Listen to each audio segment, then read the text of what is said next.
Hello. So nice to be, I love getting off the plane and coming here because this is paradise. And you know, I see so many friends in the audience, so I can't name you all out, but it's really great to see you all. So, Gail, where's Gail? Right here. Gail, thank you very much. We have a lot of solidarity being mayors, and you do a great job, and I enjoyed working with you when I was mayor, and I enjoy working with you now. So listen, I'm going to be very informal. I have a speech, but it's really, I don't even want to look at it.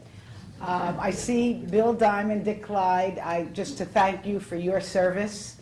And, you know, if Congress, you know, I was going to start off with a joke this morning and say, I'm from the federal government and I'm here to help. Yeah, I knew that would go over well. I wish the federal government could work like a local government. I mean, because you would not. Right? I read it. I read a poll the other day, and it said that members of Congress are less popular than hemorrhoids, and dog poop, and some other and cockroaches.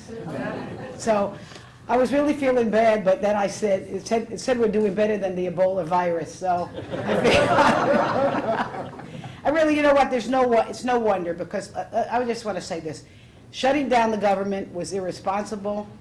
It was unnecessary. Even risking not paying our bills is reckless. And it would have led to a worldwide economic meltdown.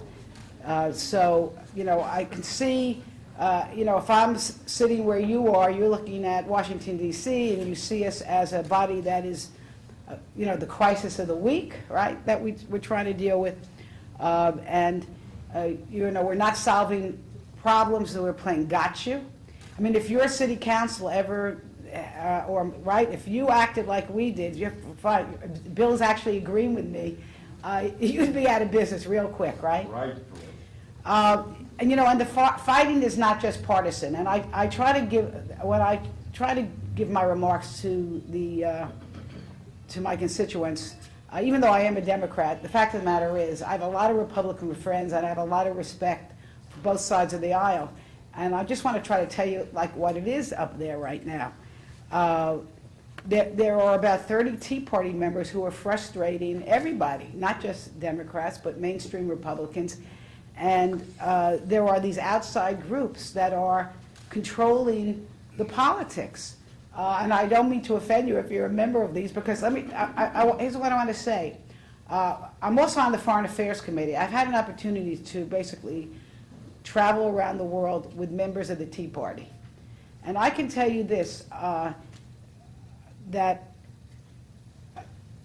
the members I have met, and I've met many of them on both sides of the aisle, are actually intelligent, they're accomplished, they're engaging, articulate, and guess what? They're representing their constituents.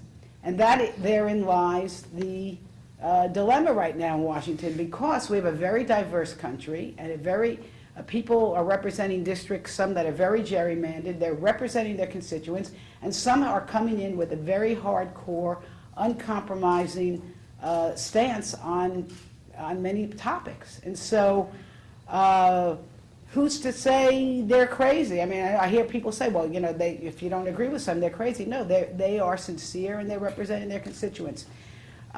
So that's part of what's going on there. And I always tell people, you know, if you don't really like Congress, you should go look in the mirror, because guess what? America has elected us. Now, with all that said, what I want to say is we have opportunities to do really good, great things for this country. And there is an example of bipartisanship, working across the aisles, getting things done. And it was a demonstration last week when we passed what's called the water bill, which the mayor referenced to. And that particular bill, which passed overwhelmingly in the House, and it also passed by good margins in the Senate, and now it's ready to go to what's called conference, was tremendous for the state of Florida, because contained in it was permission to move forward with major projects that will help restore the Everglades. And our Everglades is not only, as the mayor referenced, really the source of drinking water for most of South Florida, for millions and millions of people. It's a huge economic driver. So, when you have clean water, it, of course, helps your property values. We have a lot of recreation with the Everglades. It's a very, very big tourist attraction. Actually, for every dollar we spend restoring the Everglades, you get 4 back. So it's a very cost-effective way to promote jobs and to live healthy. And we did that in a bipartisan way. That bill, for me, I was blessed because it had an opportunity to come out of a committee that I'm on. So, there's not that many committees that act in a bipartisan way, but the Transportation Committee does. So we have the ability to get things done, and we can do really good things. The other thing that it does, there was a lot of frustration on both sides of the aisle with how long it takes to get things permitted. I'm sure your city officials here can tell you that when they have tried in the past to do a beach renourishment project, for example, it could take years and years and years to get the permits. And we are trying to streamline that, but in a way that still is sensitive to the environmental needs. And while I'm on that subject, I see Karen Marcus here, who I want to salute, first of all, for your public service. And she is now become a champion for our beaches. I hear people sometimes say, oh, beaches are just for the rich people. No.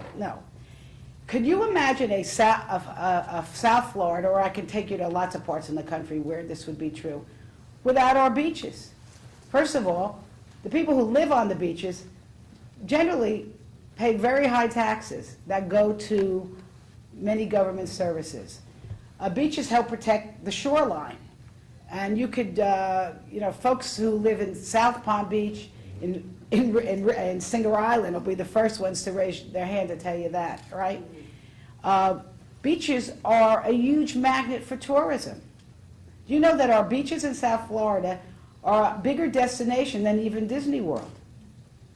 So nobody should say, oh, it's just about the beaches. And of course, it is a very important nesting place for our turtles. And I always kid Karen. I said, in my next life, I'm coming back as a turtle, because I'm telling you, they had very good lawyers and they have very good rights. Is that correct? So beaches are important, and because I'm on the subcommittee that deals with water resources and the environment, I've had an opportunity to discuss the beaches with my colleagues. So here's a little insight. Again, without trying to get political, there are some groups, and I'll name one, so if I offend you, but listen, this is their point of view, and I just respectfully disagree with it. I don't with any hatred or anger. But the Heritage Foundation, which is a very conservative think tank, and a respected think tank, they have taken the very hardline position that we should not appropriate any money in the federal budget for beach restoration. That's their position. And they have a very, so when actually I tried to get amendments in to the bill that would help us with beach restoration, I was told by my colleagues that, listen, we love your amendment, but this would kill the bill. So that's the climate we're dealing with. Now, we did get, now one of the first actually good things I thought that I had an opportunity to vote on was the Sandy hurricane relief bill. And that actually took a very bipartisan effort to get that passed. And there was money for beach restoration in that. And quite frankly, you saw Governor Christie had a fit in New Jersey when Congress wasn't moving on that legislation. But that bill actually enabled us to get money here in the whole part of the south part of the county. Now, as we move along, and I work with your city council, We are in dialogue with the Army Corps of Engineers so that when there is money for beach restoration, we can get it here for Palm Beach, and that takes some. I'm not going to get into the technicalities of it, but I look forward to helping you with it. So let me move on and I want to, because I want to take your questions. I'll ask myself a question, and my next question is, what do you think would be a good thing for this Congress to accomplish in the next, let's say, few months? We'll say this term of Congress. I think I don't want to be overly optimistic. I don't want to be pessimistic. But I think there are two things that we could really do that would make a very big difference for all Americans. Number one is not have our budget process by crisis. That's absolutely, anyone who's in business is probably a nervous wreck because they don't know what the federal government's going to do next. There is waste in government, everybody knows that, but we need to, and we've made some big spending mistakes. My goodness, I'll give you an example of a war and a half that was a very, very big mistake. With that said, as we have actually reduced the deficit this year by 50%, if we can steadily reduce our deficit, but we must also invest in our future economy, and that means educating our children. That means modernizing our transportation and continuing to invest in research and development. I mean, we got places like Scripps and FAU doing incredible research that can prolong our lives and make our lives much healthy. And so, to me, it's foolish not to do those kinds of things. And the second thing that I think that would be very, very important for this country and for South Florida especially is immigration reform. We're all, mostly probably everybody here, I know my grandparents came here from another country, and probably most of you can raise your hand and say that too. But we need it's broken right now, the process, and we need reform that reflects our values. What are our American values? People who work hard should be allowed to work hard and pay taxes. Families should stay together. People who are educated here should be allowed to contribute to our economy. There has to be an orderly movement of people across borders. So those are all ingredients. And even probably the biggest advocate for immigration reform, and this is no liberal group, is the United States Chamber of Commerce, and who recognize that for us to have, at least immediately, to immediately be able to have a competitive global workforce, we have to have the ability to keep the students who are graduating in technology and so forth, if they've come from other countries, to be able to be here, to be able to fill the gap with workers who you cannot find local workers. So there's a lot of good reasons, not only moral, but also economic, for us to move forward with immigration reform. So those are the couple of things that I think we can do nationally, and one other, which is on the issue of flood insurance. There was well-intended legislation in the last Congress to fix the problem. The National Flood Insurance is basically run out of money, and so they try to fix the problem. Well, unintended consequence is homeowners are going to get some shocking bills when they have to renew their flood insurance. And it's estimated that a $2,000 premium can go to $14,000. I mean, that's how bad the potential is. And so one of the things we immediately did this year in the House was we passed a bill to delay the implementation of that particular provision of the law so that people would not see those kinds of rate hikes. That bill now is sitting in the Senate. They have not passed it. So there's a new bipartisan effort in both the Senate and the House to try to delay these rates going up while FEMA and others can study what's the best way to get this trust fund healthy and what is the fairest way for what's fairest for homeowners across the country. So, but that is something that I know Bill and Dick and Gail are going to keep their eye on and work with me so that people can afford to live in Florida. That's basically what it comes down to. So not just here on the coast, but all over Florida. So anyway, that'll be my informal, formal report. And now I'd like to take some questions. Thank you, folks. Is somebody, do I have to call on the people, or is Ned? Yeah. Oh, you want me to? Okay. All right, Bill, I'm going to honor you by calling. You certainly are honoring me, Madam Congresswoman. The question is, I understand that Blue Cross Blue Shield may drop between 200 and 300,000 people in the state of Florida because of the rollout of Obamacare and the requirements thereof. And is there any way that law can be amended to protect the people of Florida as well as elsewhere in the United States who are losing their policies? Right. Okay. Thank you. Did everybody hear the question, or should I repeat it? You all heard it? Okay. Well, there certainly is a lot of hullabaloo about this Affordable Health Care Act, isn't there? You know, thing that thank you for the way you asked the question, because what it shows is he's used to problem solving, right? Yes. And it would be really nice if people in Congress could frame the question that way, because first of all, let me.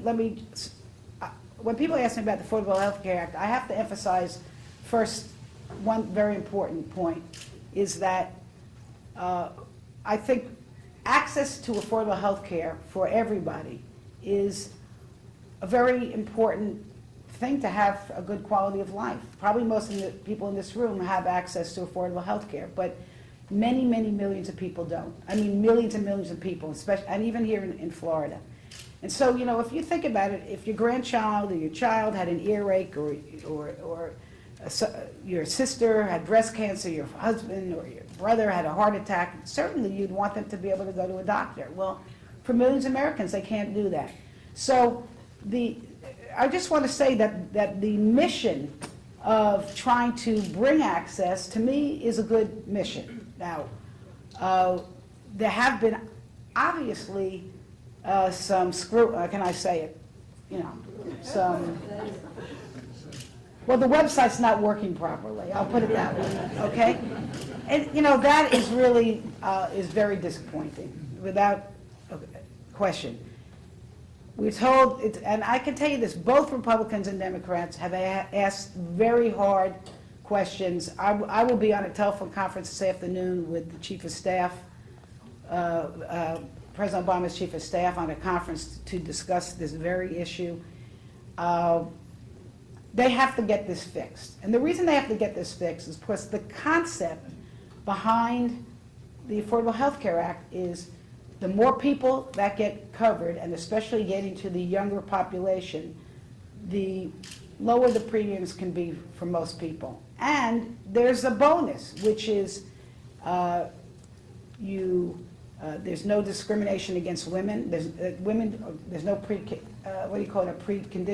bias for being a woman.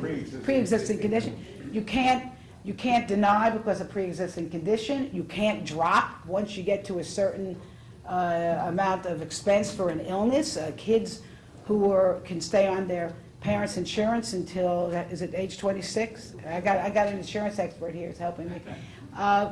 There are a lot of really terrific points. Your wellness checkups are free.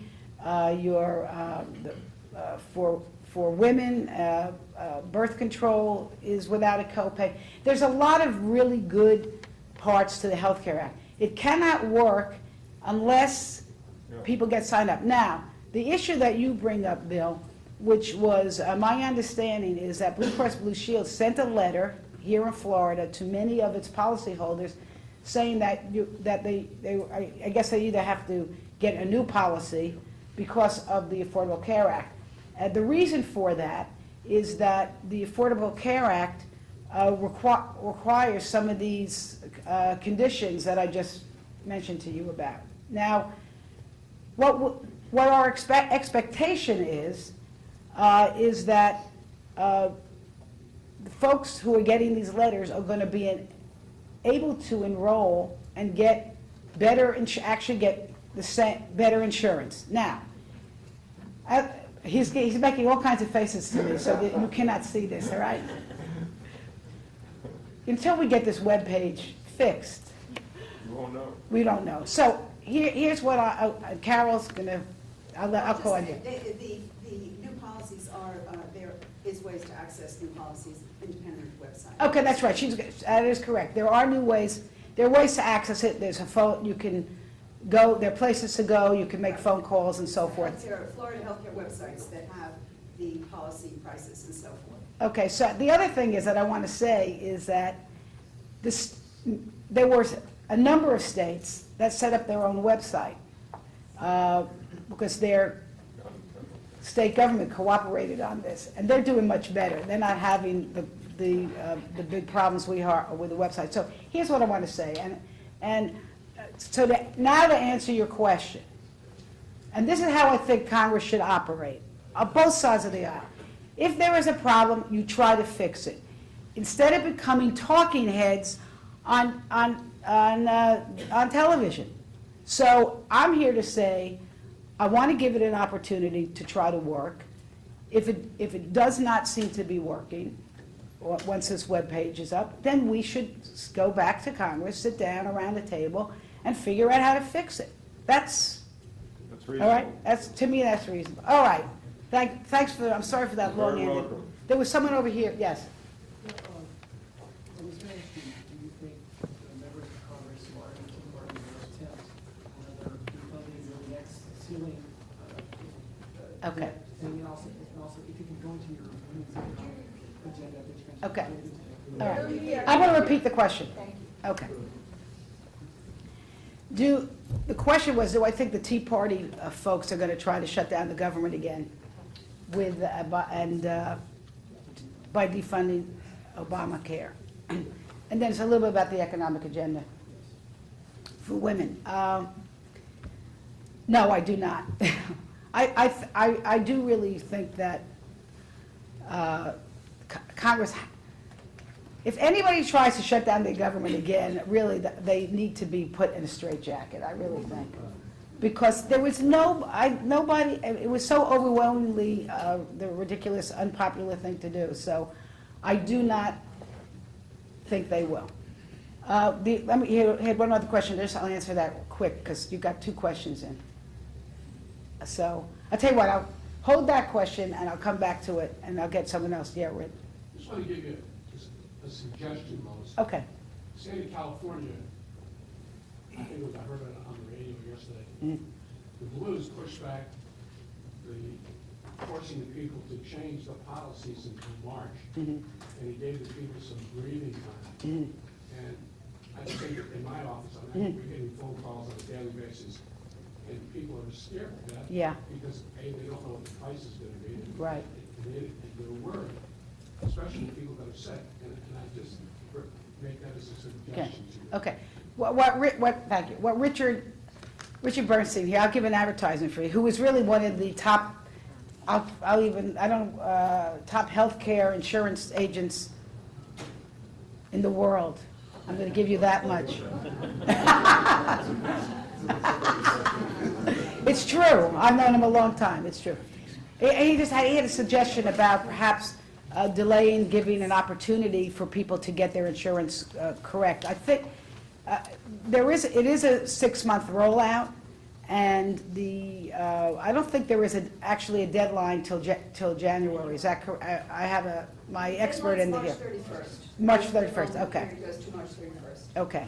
So there is some leeway for us to get this right. Listen, you hit it on the head. When there's been so much misinformation that some people are scared. But people should know really that I'm not going to say 100% because nothing's ever 100%, but the overwhelming majority of people are going to be able to keep their insurance and they're going to get better coverage. Yes, in the back. Lois, I've provided health insurance for our employees for 30 years as well as the family.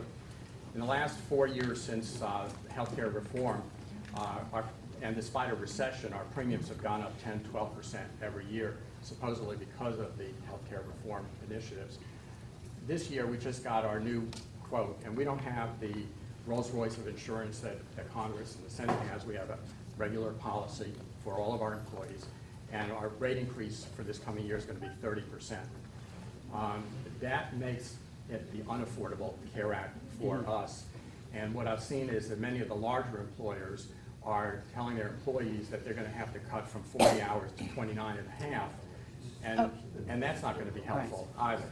So, I mean, it seems to me that and I think the concept makes sense. If we want to get everybody insured, we can bring insurance premiums down, but that's not happening. We're seeing the exact opposite.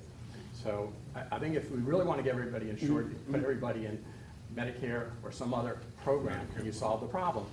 Alternatively, we could also put the legislature in one of these exchanges, and they'll find out the problems real fast. Okay. Well, first of all, we are in the exchange. Just to let you know, all my employees have to go into the exchange. You're getting subsidized. The employees are getting subsidized. The Affordable Care Act is really not in effect yet. So I want to, look, I don't want to get into a dispute with you, but I do not necessarily accept that your premiums are rising or you've had this increase of cost because of the Affordable Care Act. Now, let me just say this. When Medicare Part D, for example, was put into place, there was a long period of time until things got figured out. We have to have some patience. I'll be the first person to say, listen, I was not there when this was passed, and I probably might have liked us to go have a public option, for example. There may have been some other ways to do this. But I'll be the first to say that if after we give it a chance, it doesn't seem to be working, we should go back to the table. But I do really believe that we need to let it roll out, see if it works. There are still millions of people who are not getting access to health care. And so let's take it from there. Yeah. Lois, Hi. we know you're a consensus builder. When you say the talking heads in Congress, what can we do? I think we all agree. Can we all talk a little bit lower and talk about the issue? And can we not ask our Congress representatives to be the first to say, let's stop talking on the extremes and talk in the middle? Right. Did you all hear that? No. Okay. I think the question is how can we probably have a much more rational Congress where people are talking to each other rather than at each other. And I wanted to say this, I tried to allude to this earlier, is really most of us are really like that. And what happened with the water bill is an example of it. The bill that came out of Transportation Committee, a very, very big bill that authorizes these water projects all over the country. That's how we should act. But constituents are going to play a big role, a huge role. So will some of the various interest groups. There is a war going on right now between the United States Chamber of Commerce and the Heritage Foundation. It's an unbelievable war. These are both conservative organizations. One is a little more conservative. They are at war with each other up in Washington on issues, for example, like water project bills, like immigration reform. There'll be other examples of that. I think it's going to take public pressure on your representatives all over the country to get us to play nicely in the sand pile, whatever you call it. Really, that's what it's going to take. Or it's going to take an election that's going to change the mix. But either the Tea Party takes over, and then believe me, if the Tea Party takes over, everybody will be getting along, and government will shrink and shrink and shrink. It'll be a very different United States of America, or somehow the more moderate Republicans are going to be able to take back, get back in charge of their party. I mean, that's really, I think, what we have to look for. Yeah, in the back there. There's a growing physician shortage in the United States, as I think you're aware of that. The question is that a lot of doctors are not being protected in taking care of their patients regarding Medicare payments. Yes. Our constituents are senior citizens.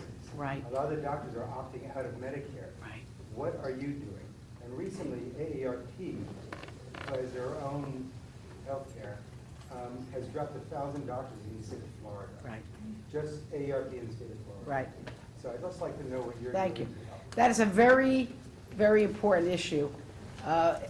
Every year, the doctors we get to the end of the budget year, and the doctors are facing huge cuts in their services of Medicare patients.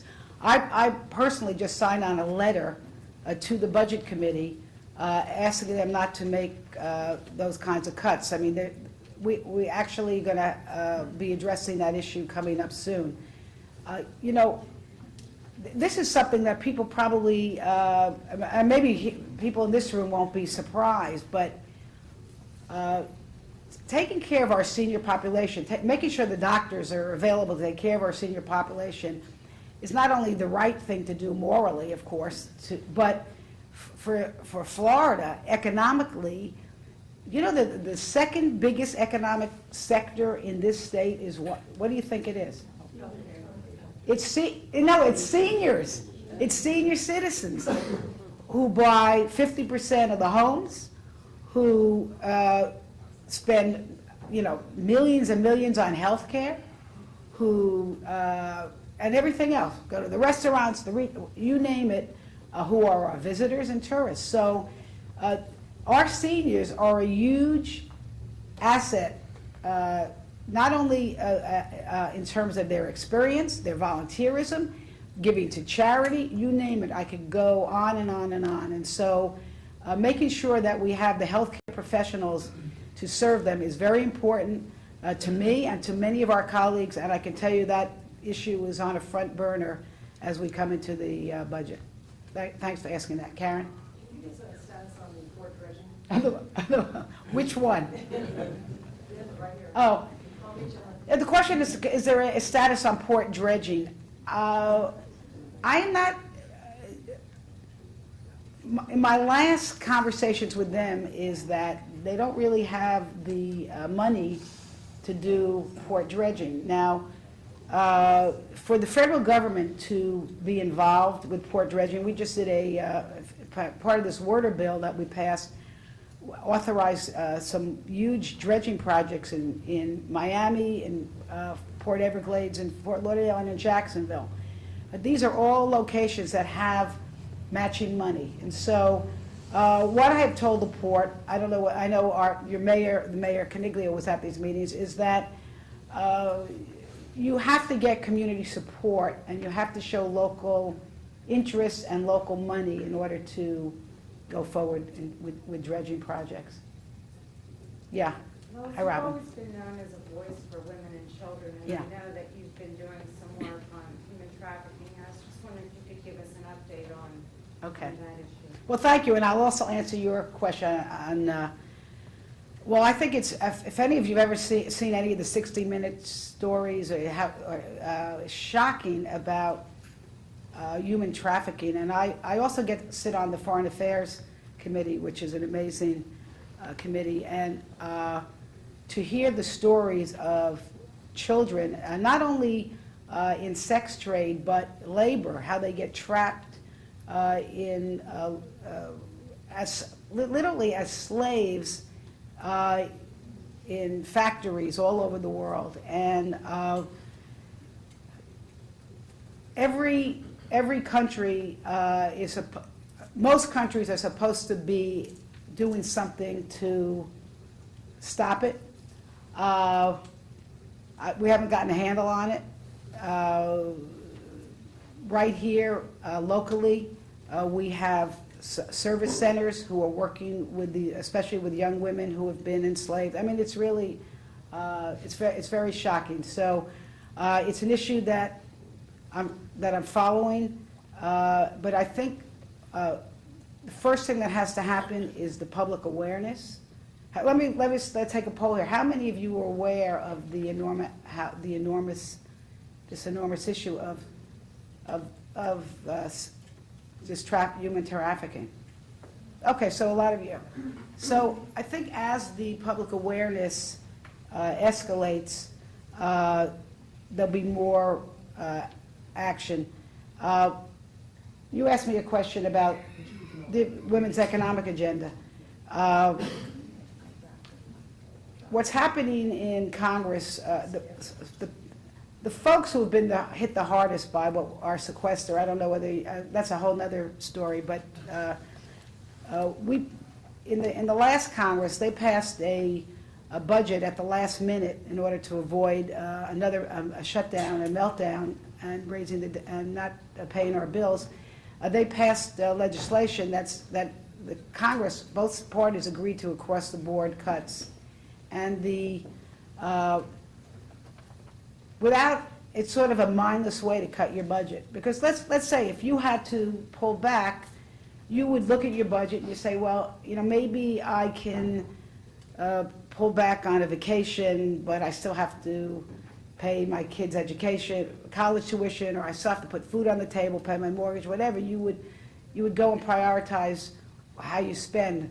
We're in a situation right now where our budget is across-the-board cuts, and so it's mindless. So there's no prioritization of where to cut your spending. And where we're getting hurt tremendously is children who are in Head Start, and these are kids from poor homes who basically go to an enriched daycare so that their parents can work. Huge cutbacks there. Huge cutbacks in feeding of elderly folks who are on something like Meals for Wheels. Also impacting greatly women, because it is mostly women who are on those kind of programs. So at all ages, women are being dramatically more affected by these budget cuts. So we're trying, again, part of it is awareness.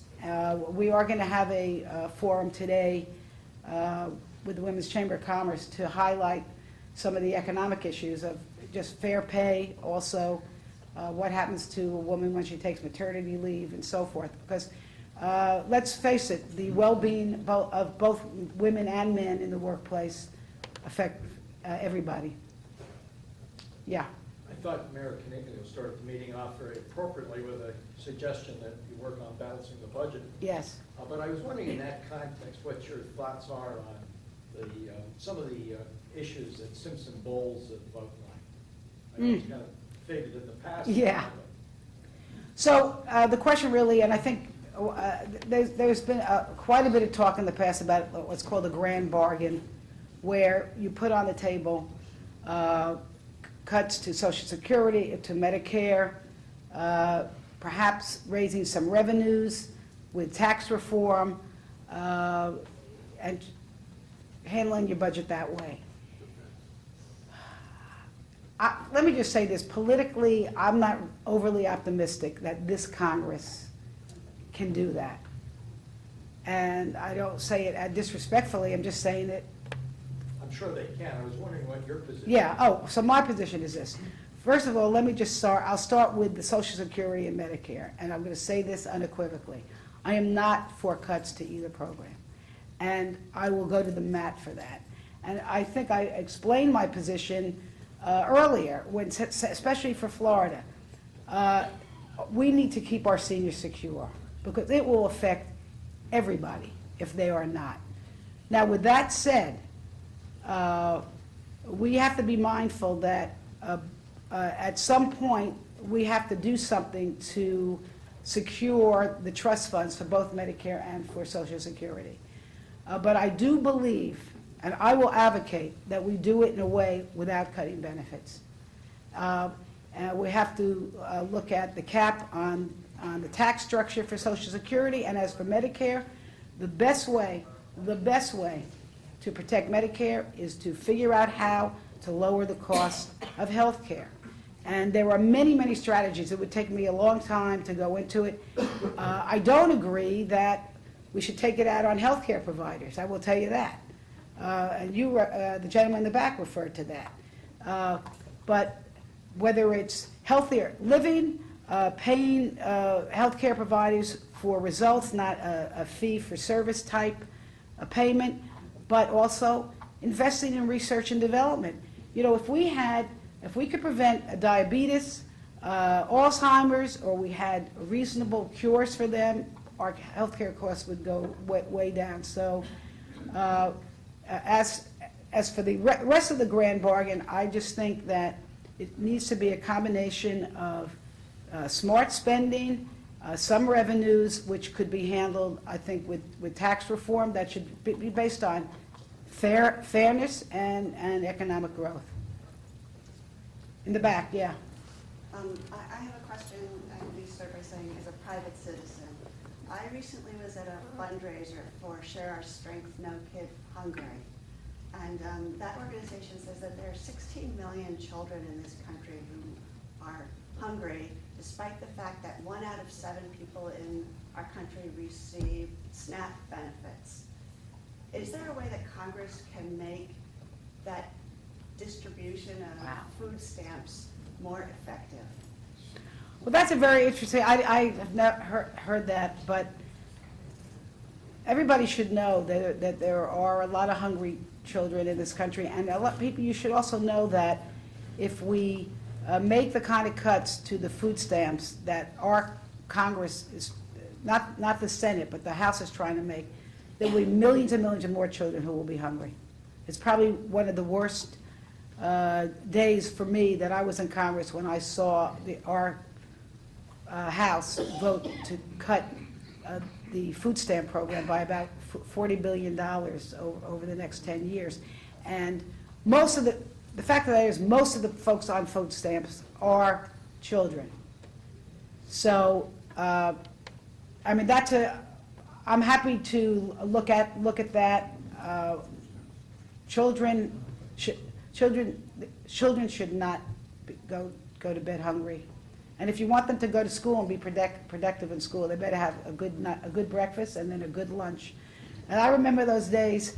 I remember, now listen, my mother's here. Are you still here, Mom? Yeah. Okay, she's in the back. My mother gave me really great bologna sandwiches when I was growing up. But listen, I just remembered as a kid, when I would get the late lunch hour, by the time we were getting there, I couldn't keep my head off the table, and I was a very well taken care of, loved child. So you can imagine what it's like if a child is hungry, what that does to their learning. So, but thank you for being involved in that organization. And if you talk to my folks here, we'll take a look at that for you. Yeah. The issue of Affordable Care Act. If you look at right now, we are paying 4 health insurances for medical care, for worker compensation, that they get injured, motor vehicle accident medical care, slip and fall in premises that bring liabilities. Once you have that Affordable Care Act, that covers all areas, and the business must recognize the fact that they don't have to pay for insurances. That's the issue you have to discuss it. Okay, well, thank you. I have a helper here. Thank you very much, and I think it's just, we need to give this act an opportunity to see where it goes. Thank you. Yes, sir. If we step back in time and look at the problems which have occurred in Washington and which are very prevalent today, I would strongly suggest that the main reason is that while most voters tend to think short-term, it is important that those who represent us in Washington think long-term. To me, the fundamental reason that we have so many problems with the healthcare today or something else tomorrow is because half of Washington is thinking short-term. And the main reason, in my opinion, is the 2-year term for the House of Representatives. We need, if we want to change this long-term, we have to force the House representatives to think long-term. They can only do so if they have a 4-year term renewable by House every 2 years. That, to me, is what should be done. Well, you know, listen, I would be flattered by that, but I think that's a hard vote to get passed, because I think it would actually require a constitutional amendment. Yes. Yeah. So, and we're not that popular right now, but no, I mean, I've heard that before. And listen, you know, you do make a very good point, which is the short-sightedness. And the other, there's another part to that, which is the reapportionment around the country.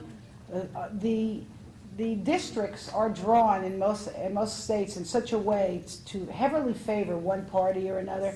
Out of 435 seats in the Congress, take a guess how many seats are probably even considered possibly competitive. Pick a number. About 50, maybe. And that's a stretch. And that's why these primaries are now becoming so important. And that's why when I alluded to the battle between, especially in the Republican Party now, between the Chamber of Commerce, the business type people, and then some of the more conservative social Tea Party folks. And that's where you're going to see a lot of the battles, I think, over the next couple of years. Have I had it? I'm getting the yank. Okay, one more. Carol, go ahead. Well, just in terms of your position on the Foreign Affairs Committee, could you give us some background on what you see as developing in terms of the initiatives with Iran and probably Syria and so on? Okay, Foreign Affairs. What an extraordinary committee to be on. And again, it's another committee that is really been. It's mostly nonpartisan, really, because we all. Except when we talk, I don't understand. I want to give you something, just a very funny example. My first day, this is my first committee ever in Foreign Affairs, and guess who the witness was? I know, Cynthia, you're going to guess. Hillary Clinton. And the issue was Benghazi. And she was still the Secretary of State, and she comes in, and I was so excited. And when you're in Congress, you sit on levels, and everyone gets 5 minutes. She got, 15 minutes, 20 minutes to give her talking points. And then they go to the Congress, and you each get 5 minutes. And I figured you get 5 minutes to question. So I got all my questions and everything ready. But I'm a junior member, so you have to wait literally hours to get your turn. And then what happens in Congress is, and you don't see this at home, because the members usually leave many of them until it's their turn to talk. So they run in and out. Like for me, I would think it's about my time, and then somebody would run back in the room.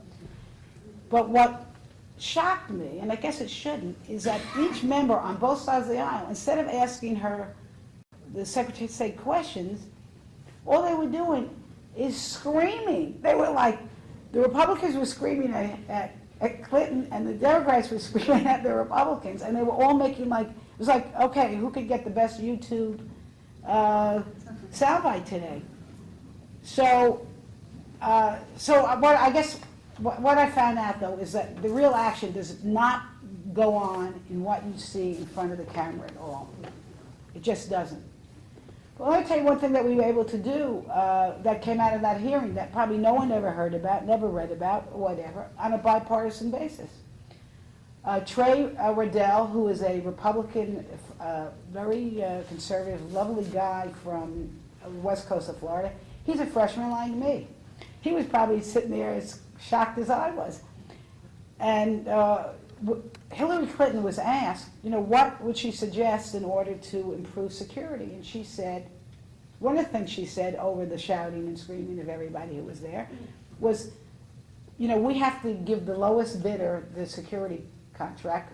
We would like to be able to look at other qualities. So very quietly, Trey and myself, we actually put a bill together that did that, and we actually got it passed.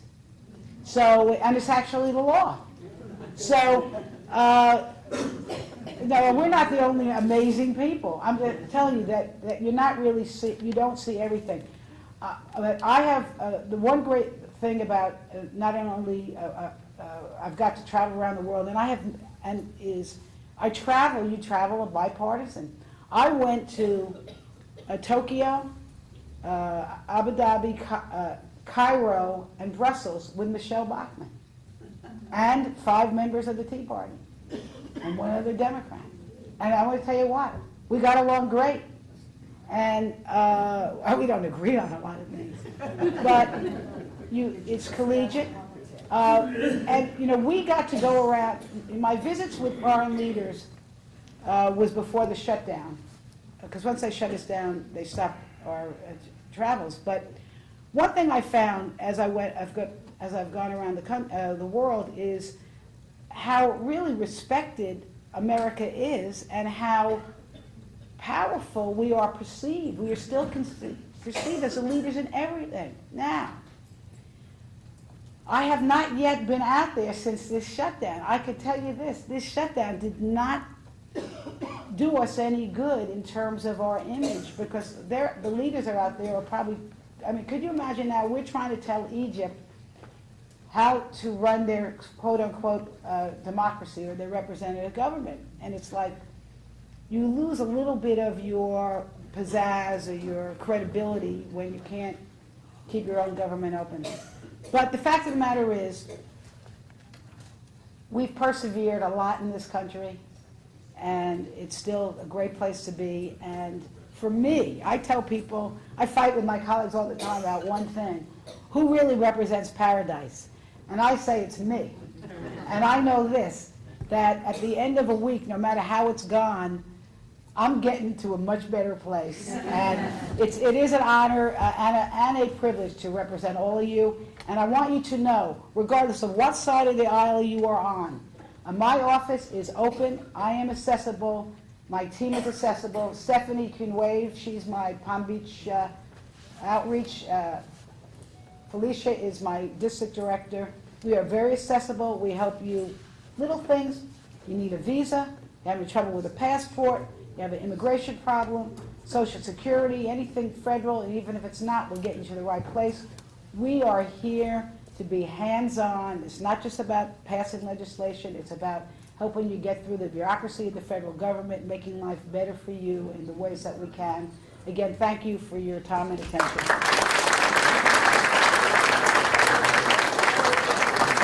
Thank you very much. That concludes our program. Thank you all for coming.